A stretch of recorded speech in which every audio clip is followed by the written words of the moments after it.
What's going on, Port fans? Welcome back to another video on my channel, and today we're going to review Port Adelaide's Round 8 clash against the Crows in Showdown 46.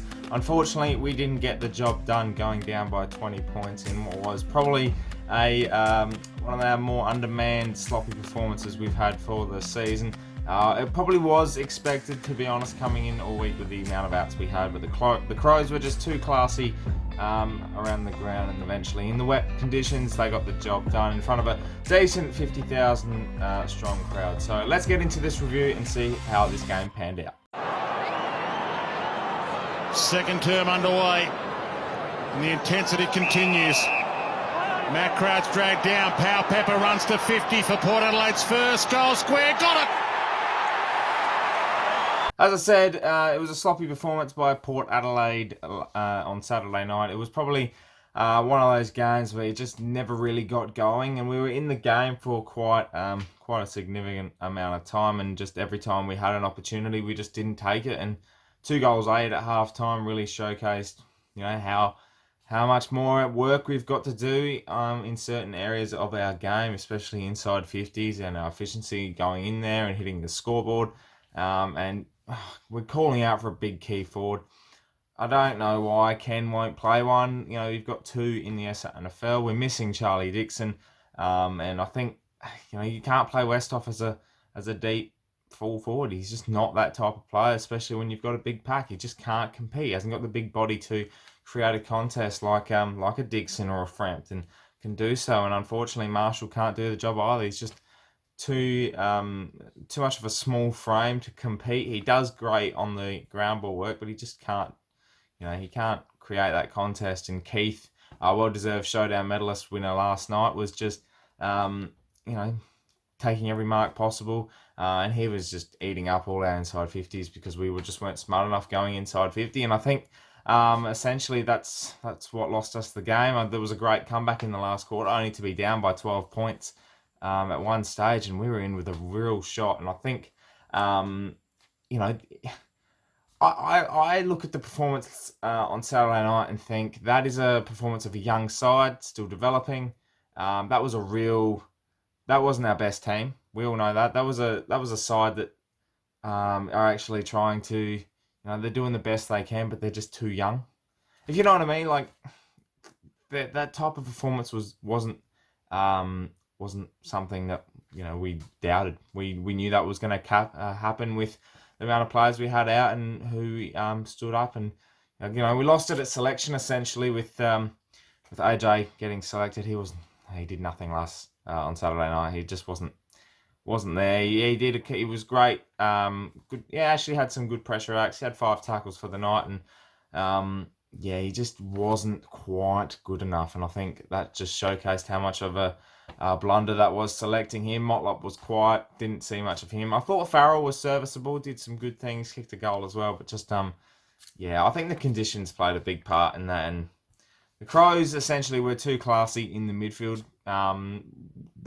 We actually won the clearances by 17, won the hitouts by 11, but we just weren't smart. The Crows were smart going inside 50. They hit their targets. They were a lot more serviceable when they were kicking the ball, and essentially that's what won them the game. They were just a bit too much class in that midfield, and I think that paid dividends for them. They were also more efficient going forward and on the scoreboard. We kicked, I think it was 9 goals 14. 9 goals 14 to the Crows, who kicked 13-10. Explains it all. We had the same amount of scoring shots, yet we lose by 20. We can't do that. It's how close this competition is. You've got to take your opportunities. And now at this stage, Port Adelaide are 4-4, Crows are 5-3, and that's what happens. We've had 3 games now where we were in a winning position, or in the game, and we had a chance to win. We blew it purely because we are inefficient, and we've had this problem for 4 years now. And we can't take opportunities, can't do this. We've got to be more efficient. It's the same old story, and these reviews will end up being just one old replay. I could take a review from 2017 and put it into this review, and it'll be the same. I'll say the same story. So we've got to look at it as an opportunity. Go on once again. But I will stand by the fact that we were just with too inexperienced last night. We can't play wet with the footy though. Doesn't matter who you put on the park. Didn't play to our structures, and we were just sloppy. Oh, so much more sloppier.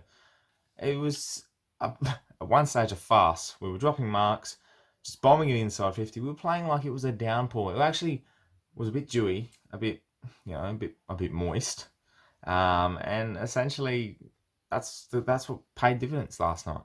It was that. Everyone who watched the game would have seen that. You probably all agree that's what lost us the game, and yeah, it's disappointing. But at the same time, you got to move on, don't you?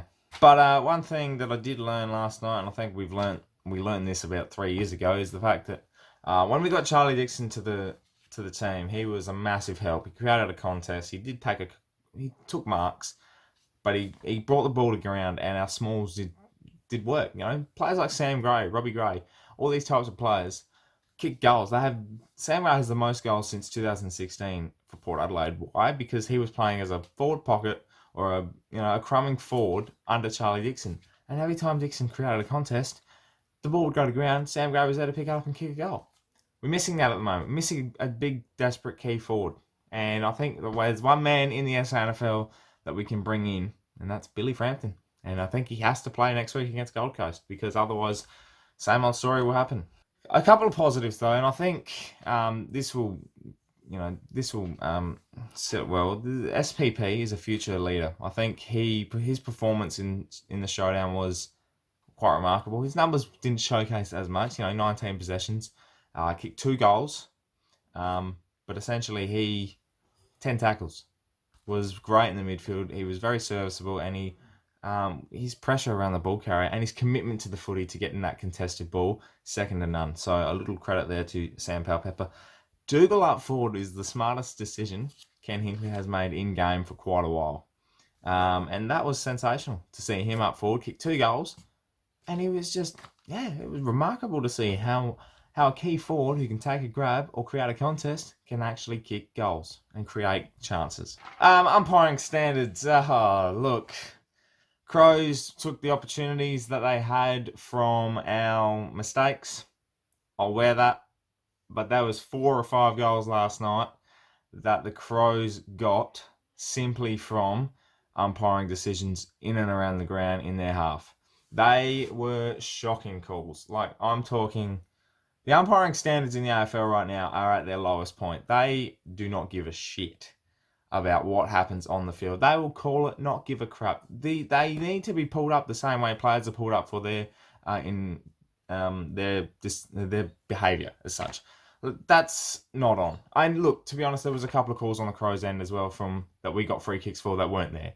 And I'm not blaming the umpires for the result. I blame us for our result. But the umpiring didn't help at all. And number 12, shittest umpire in the AFL. I'm just gonna say it. Whatever his name is, I don't even know. I don't even care. Crows fans that will probably end up watching this, because I'll look this up and I'll probably get a few comments saying, "You're a flog." Can't wait for those.